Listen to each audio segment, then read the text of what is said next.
Today in Boston Girl Bakes, I'm going to be showing you how to make these caramel apple bars.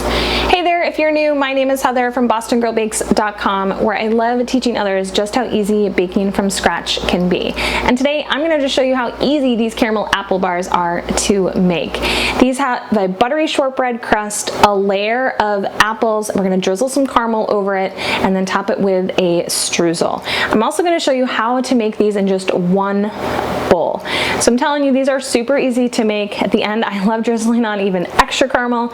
Now you can go ahead and make your own caramel, or is it caramel?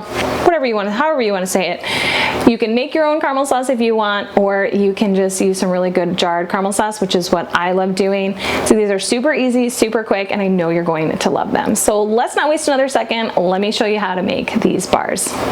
To start, we're going to make the shortbread crust by combining all-purpose flour with some granulated sugar and a little bit of salt. I'm just going to give that a quick stir to combine. You can use a whisk or just use a spatula as I'm doing here, and then add in your melted butter. I like to use unsalted butter so I can control the amount of salt, but you could always use salted butter and then just omit the salt or reduce it. And then just give that a stir to combine until it forms a nice crumbly mixture. Once that's all stirred together, then you're going to go ahead and press that into the bottom of a 9 by 13 pan. I've lined mine with parchment paper, or you could just grease it with nonstick cooking spray. To flatten this out, I'm using the bottom of my measuring cup here, which is going to make a fast work of pressing those crumbs into the pan. You could also just use your hands if you want, but I find this is much faster. Once that's all pressed into the pan, you're going to go ahead and bake this for 20 minutes at 350. While that's baking, I'm going to go ahead and make the apple filling. I've got 3 apples here that I'm going to combine with some sugar, some flour, and then cinnamon and nutmeg. And then just go ahead and give that a stir to combine.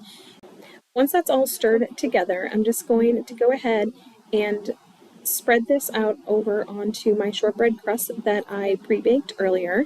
So just go ahead and spread your apples out, and then we're going to add on half a cup of caramel sauce. I'm just going to kind of drizzle over the top of the apples. Now you can go ahead and make your own caramel. You can go ahead and just buy store-bought, which is what I like doing. That way these bars come together really super fast. If your caramel's super thick, you might want to just pop it in the microwave for a few seconds so that you can easily drizzle it over the bar. Next, we're going to make the streusel, which is going to go on top. I'm combining just some flour, some packed light brown sugar, and some old-fashioned oats, and just giving that a quick stir to combine. You could also use quick oats if you wanted. I just prefer the texture of old-fashioned oats. And then I'm adding half a stick here of softened butter. Then I'm just going to use a pastry cutter here to combine in. If you don't have a pastry cutter, you could always just combine this with your fingertips. It'll work fine, or just 2 knives and cut it in.